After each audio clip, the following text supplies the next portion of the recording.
ሁለት ሐጃጆች ሐጃቸውን ጨርሰው ወደ ሀገራቸው ለመመለስ ጅዳ ኤርፖርት ላይ ፍላይታቸውን እየጠበቁ ሳለ ነበር የተገናኙት። አንደኛው በህንጻ ተቋራጭ የሚሰራ ኮንትራክተር ሲሆን ሌላኛው ሰኢድ ይባላል። በግል ሆስፒታል ውስጥ በአነስተኛ ደሞዝ ተቀጥሮ የሚሰራ ፊዚዮቴራፒስት ወጌሻ ነው። ኮንትራክተሩ እንደዚህ ሲል ጨዋታ ጀመረ። አላህ ወፍቆይ ለ10ኛ ጊዜ ነው ሐጅ ዚያራ የመጣሁት ይላል።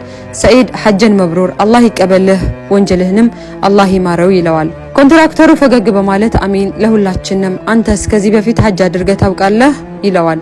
ሰኢድም ታሪኬ ረጅም ነው ባልጀምረው ይሻላል ይላል። ኮንትራክተሩ ግን ግድ የለም ንገረኝ፣ ቁጭ ብለን አይደል ያለነው ሰዓት አለን አለው። ሰኢድ እንዲህ ሲል ታሪኩን ይነግረዋል። እንግዳውስ ልንገርህ፣ እኔ የምሰራው በሆስፒታል ውስጥ በወጌሻነት ነው።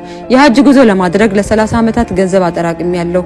እናም በዚህ ዓመት ሐጅ ለማድረግ የሚያስችል በቂ ገንዘብ ስላኖርኩ ከባንክ አውጥቼ የሐጅ መሰናዶዬን ለመጀመር ጓጉቼ ወደ ስራ ቦታ ሄድኩ። ታዳ ስራ ቦታ እንደደረስኩ ግማሽ አካሉ ፓራላይዝድ የሆነ ልጇን የሕክምና እርዳታ የምሰጥላትን እናት አገኘኋት።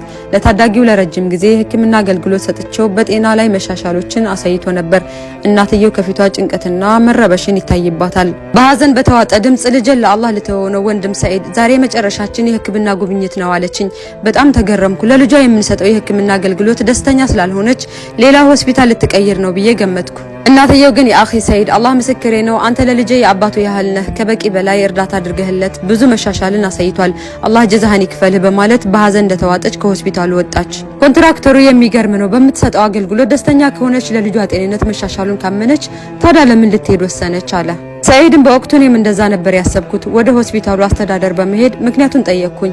አሳዛኝ ታሪክ ነበር የነገሩኝ። የታማሚው አባት ከስራ ስለተባረረ ለቀጣይ የሕክምና ወጪ የመክፈል አቅም ስለሌላቸው መሆኑን ተነገረኝ። ኮንትራክተሩ ለሐውለ ወላ ቁወተ ኢላ ቢላህ፣ በጣም ታሳዝናለች፣ ታዲያ ምን አደረግክ አለው። ሰኢድም ማናጀሩን ጠየቅኩት። ሆስፒታሉ ወጪውን ሸፍኖ ታዳጊውን ሕክምናው እንዲከታተል ተማጸንኩት። ማናጀሩ የግል ሆስፒታል እንጂ የበጎ አድራጎት ድርጅት አለመሆኑን ነግሮኝ ጥያቄን ውድቅ አደረገው። ልቤ እንደተሰበረ ቢሮውን ለቅቄ ወጣሁ። ቀጥታ ከሆስፒታል ወጥቼ ለ30 ዓመታት ወደ አስቀመጥኩት ገንዘብ ነበር ሄድኩት። የገንዘቡን ፖርሳ በእጆቼ ጨብጬ ወደ ላይ ያየው አላህ ሆይ የአንተን ቤት ለመዘየር ሐጅ ለማድረግ እንዲሁም የረሱል አለይሂ ሰላቱ ወሰላምን መስጂድ ለመጎብኘት ህይወቴን በሙሉ ገንዘብ ሳጠራቅም መኖሬን ታውቃለህ።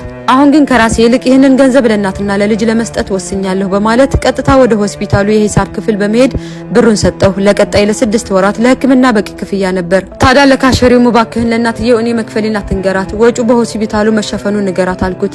ካሸሪውን በጣም ገረመው፣ አይኖቹ በእንባ ቀረሩ። እጅግ መልካም ሰው ነህ፣ ባረከላሁ ፊክ አለኝ። ኮንትራክተሩን በመገረምና ያጠራቀምከውን ገንዘብ በጠቅላላ ከከፈልክ እንዴት ሐጅ ልትመጣ ቻልክ አለው። ሰኢድም ሐጅ የማድረግ እድሌን በማጣቴ በሐዘን ተውጬ ወደ ቤቴ ተመለስኩ። ነገር ግን የዚህች ምስኪን ሴት ችግር በመቅረፌ ልቤ በደስታና በእርካታ ተሞልቶ ነበር። ታዲያ አልጋ ላይ ጋደም ብዬም ባዬ ጉንጭ ላይ እየፈሰሰ እንቅልፍ ወሰደኝ። በህልሜ በካዕባ ዙሪያ ጧፍ እያደረኩኝ ሰዎች ሰላም ይሉኛል። ሐጀን መብሩር የሐጅ ሰኢድ፣ ሐጅህ ምድር ላይ ከማድረግህ በፊት በሰማይ ሐጅ አድርገሃል፣ ዱዓ አድርግልን እያሉኝ አየሁ። ጧት ተሰምቶኝ በማላቀው አይነት ደስታ ውስጥ ሁኜ ከእንቅልፌ የስልክ ጥሪ ቀሰቀሰኝ። የሆስፒታሉ ማናጀር ነበር። የሆስፒታሉ ማናጀር በዚህ ዓመት ሐጅ ለማድረግ ይሄዳል። የግል ወጌሻው ሚስቱ ለመውለድ ስለተቃረበች አብሮት ሊሄድ አይችልም። እናም ሰኢድ እባክህን ውለታ ዋልልኝ፣ ወደ ሐጅ አብረው ለመሄድ ተባበረኝ በማለት በትህትና ጠየቀኝ። ስልኩን በጆሮዬ እንዳያስኩት ሱጁድ አደረግኩ። አየህ የአላህ ታላቅነት ያለምንም ወጪ ወደ ሐጅ እንድመጣ አደረገኝ።